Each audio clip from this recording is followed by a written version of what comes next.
Hi everybody, Lance here from Dojo Management Software. If you haven't done so already, download Dojo Management Software on Google Play or iTunes and start managing your martial arts school from your phone or tablet right now. Okay, what we're going to talk about today is how to sell more memberships. I'm going to teach you how to sell more memberships in your martial arts school than ever before. Now, but before I do that, before I teach you how to sell, you first need to understand how you purchase things, why you buy, okay? There's a great book by Paco Underhill called Why We Buy, and you should read it if you have the chance. But I'm going to teach you pretty much essentially why you buy. Why do you purchase things? It doesn't matter what it is. It could be a pair of jeans, it could be a jacket, it could be something to eat. When you make a purchasing decision, that is 100%, okay? I'm going to purchase this, that means I'm going to make a 100% decision. That's purchasing. Now, when you do make that decision, a part of that decision is based upon emotion, and a part of that decision is based upon logic. When you buy something, what do you think? When you buy something, jeans, a jacket, a pair of shoes, or something to eat, how much of that purchasing decision do you think is based upon emotion, and how much do you think is based upon logic? It doesn't matter what you're doing. How much is emotional and how much is logical? We know that the brain is cut in half. On the left side is the logical side of the brain, and on the right side is the emotional side of the brain. And when you make your purchasing decision, those two parts of the brain play a role. Now, I don't know about you, but there's a lot of people who say emotion plays a much higher role in what I purchase. So let's say 60, 70, 80%. Maybe for some of you 90% of the reason that you purchase something is based upon emotion, and 10, 20, maybe 30, 40% is based upon logic. We know that we say that when we say that people buy on emotion and they justify that purchasing decision with logic. That happens with most of us. Wouldn't you agree? Wouldn't you agree that the majority of your purchasing decision, why you personally buy something, is based upon emotion? Okay? Now, if 60, 70, 80, 90% of your purchasing decision is based upon emotion, then let me ask you the question, what is an emotion? What's an emotion? It plays 60, 70, 80, 90% of the reason that you purchase something, so what is it? What is an emotion? Emotion is a feeling, isn't it? You buy things when you feel good about them. You're never going to say, I don't like that, I'm going to take it. Right? You say, I like that, I'm going to take it. So 60, 70, 80, 90% of your purchasing decisions is based upon emotion, right? Emotion is a feeling, right? Great. How do you get a feeling? How do you know that you like something? How do you know that? How do you know that you like something? Through your senses. You see something, you say, I like that. You hear a song on the radio and you go, I like that. You taste something, you go, I like that. You touch something, you say, I like the way that feels. You get it through the senses. Okay? So let's recap. 60, 70, 80, 90% of your purchasing decision is based upon emotion. Emotion is a feeling, and you get a feeling through the senses. Do you agree with me so far? Great. But still, 10, 20, 30, 40% of your purchasing decision is based upon logic. So what is logic? What is logic? Logic is what it is, right? So when you say, I need a new pair of jeans, that's logical. I need jeans. I gotta wear pants. But the jeans that you purchase probably look good on you, yeah? You probably like them, right? So logic is what it is, right? Logic is also like if you say, I need to eat, that's logical. You have to eat. But the food that you purchase probably tastes good, right? Or tastes better, correct? So logic is that. And what's the other part of logic? The best part of logic is you can see we buy an emotion, we justify with logic. If any of you guys out there have a wife or a girlfriend or you are personally a wife or a girlfriend, we've watched you as men and we know how you purchase things. And the best way to prove my point is just watch how women buy shoes. It's the easiest thing. Just watch how women buy shoes. The woman walks into the shoe store and she sees a pair of shoes and she's like, oh, I love those shoes. So she sees the shoes. I love the shoes. I love the shoes. She walks up with the shoe and she's like, oh, I love these shoes. And then what does she do? She takes the shoe and she turns it over and she looks at the price, doesn't she? Because that's the logical side of things, right? And if the price was like before $250 and now she saves $100 and now it's only $150, you know what? I know personally what my wife says. She doesn't say, I spent $150 on a new pair of shoes. She says, I just saved $100. That's how people purchase. And that's broken down into, a little funny story, but that's really, if you think about it, people buy an emotion and they justify that purchasing decision with logic, right? Logic is what it is, and emotion is the feeling that you get about something. You get a feeling through the senses. Do you agree with me so far? Okay, so if I say that, and we agree with that, then if I say to you, I'm wearing a tie, is that statement emotional or is it logical? It's logical. It's what it is. If I say to you, I have a pen, is that statement emotional or is it logical? It's logical. Now, let's now go into your martial arts school and let's analyze your presentation. We know why you buy, but let's analyze now how you sell. If you're standing in front of a customer, an adult, or an adult for his child, and you say to the parent, or you say to the new student or the guest, you say, well, here is our dojo. Is that statement emotional or logical? It's logical. When you say, we have 5 classes a week just for you, is that emotional or logical? It's logical. It's 5 classes a week. Logic. When we say we have classes in the morning and at night, emotional or logical? It's logical. When you say we have classes during the week and on weekend, is it emotional or logical? It's logical. Okay? So when you make your presentation, when you say, here you will be doing your classes, well, that's just logical. One of the worst things we do as salespeople is we insult the intelligence of our customer. And we do it all the time. I've seen it many, many times. I've walked into a martial arts school and they had a boxing ring there. And you know what the person told me, the salesperson? He said, there is our boxing ring. Like I'm too stupid to know that that was a boxing ring. And beside it, there were 5 bags, boxing bags to hit. And you know what he said to me? Here we have 5 boxing bags that you can hit. Like I'm too stupid to know what that is. And now, let me ask you a question.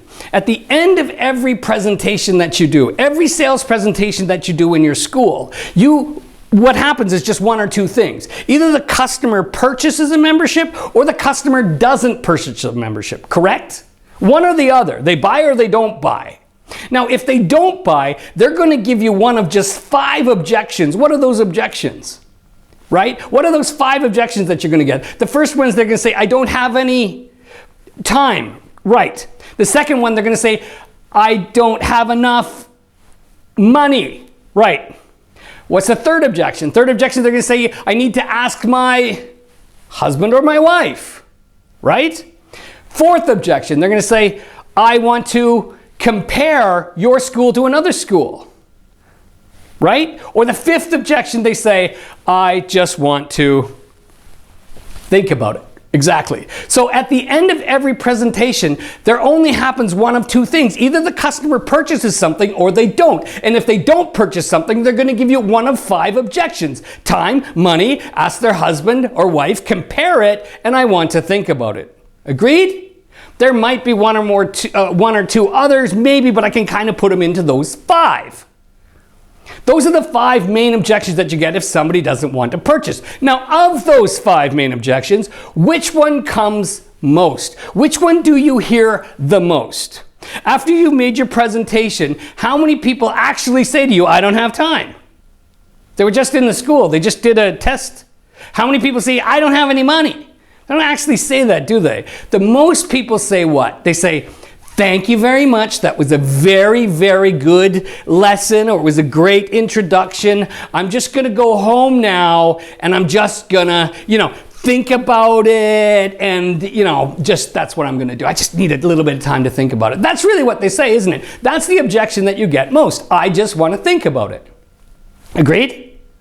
And you think, oh yeah, that's fine. They just go home and think about it. Do you actually think that that customer actually goes home, sits down on their couch and starts writing out all the good things and all the bad things about joining your martial arts school? Of course not. Let me ask you a question.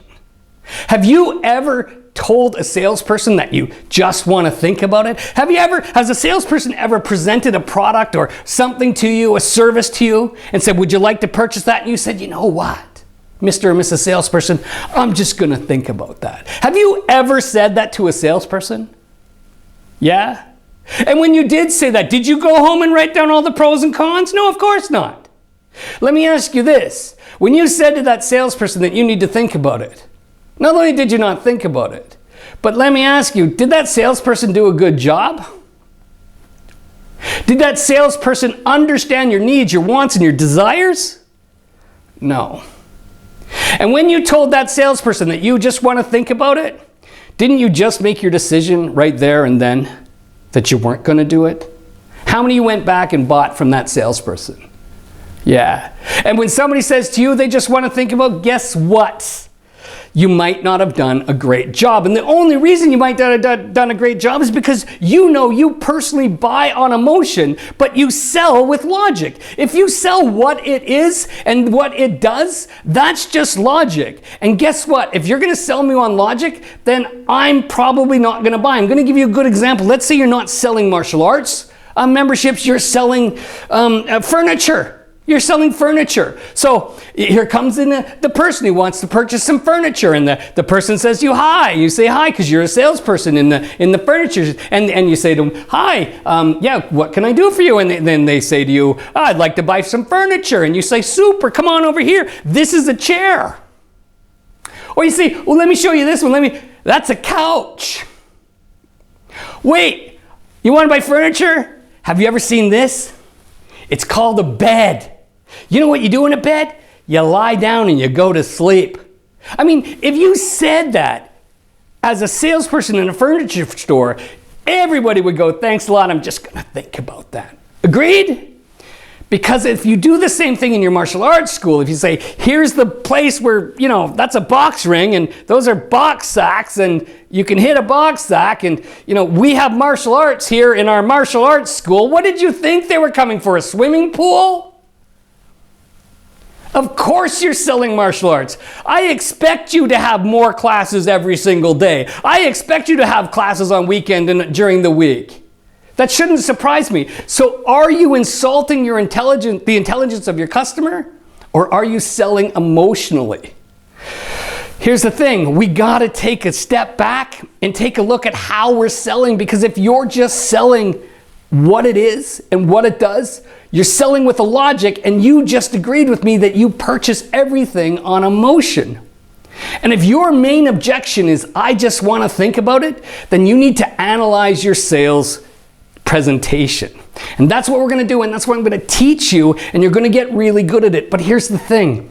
In the beginning, it's really difficult. Now, I don't know if you know, but there's 4 stages of learning. The first stage of learning is called unconscious incompetence. Now, that's when you don't know that you don't know. And hopefully beforehand, you didn't know that you weren't a good salesperson. You might have sold something, you might have not sold something, you probably didn't know. You have to imagine it like this. Unconscious incompetence is like when you're 14 years old and you watch other people drive a car and you think, driving a car can't be that hard, right? That's unconscious incompetence. You don't know that you don't know. Okay? And trust me, most of you salespeople out there, you don't know that you can't sell. But when you start using my method, you're going to go to the second level of learning. And do you know what that is? It's called conscious incompetence. That's when you know you can't do it. Right? That's like the first time you learned how to drive, the first time you stepped behind that wheel, right? And if you were using a stick, you knew you couldn't do it, right? It's called conscious incompetence. I can see I can't do it. And when you start my sales method, you're going to see that in the beginning, it's really hard, but just like learning how to drive, you move to the third level. Like, let's say after like 5 or 6 or 10 or 15 or 20 different driving lessons, you move up to the third level of learning. What's that called? That's called conscious competence. That means you know that you can do it, right? Like if you're driving, you've done like your 15, 20 driving lessons and the driving instructor says, go in the left lane. He's like, no problem, I can get in the left lane. You go, like, look in the mirror, look over my shoulder, put on the signal, 1, 2, I'm in the other lane, right? You can do it perfectly because you've practiced it over and over and over again. It's going to be the same thing as sales. What's the fourth level of learning? Well, that's called unconscious competence.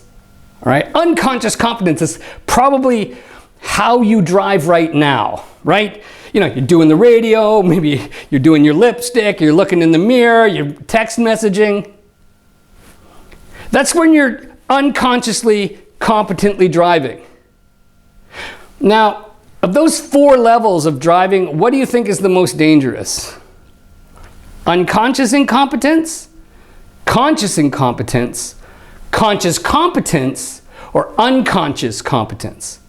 It's how you drive right now. That's the most dangerous. And that's why when people say to me, I don't need sales training, I can sell all the time, I think, you know what? You're at unconscious competence. That's how you're driving your car. The place you want to be is conscious competence, right? That third level, like after your 20th driving lesson, that's where you want to be. And that's where you're going to be when you follow this system, okay? So we're going to analyze every single thing you do in your martial arts school, from your presentation to your closing, to your handling the objections, and to getting referrals, okay? It's a system, but you have to follow it and you have to practice it. And the most important, you are not allowed to practice on a customer. You do not get to practice on a customer. You have to practice on your employees, or your employees need to practice with you. Practice on your wife or your girlfriend, your husband, your boyfriend, I don't care who, but do not practice on a customer. When you're with a customer, it's like you're driving test each and every time. Conscious competence, all right? So we're gonna get into the real nitty-gritties on exactly how to sell. Get a pen, get a piece of paper, because you're gonna need to write this stuff down, and you're gonna need to practice it over and over and over again, and then you're gonna become a black belt in sales, all right? You ready? Let's get her done.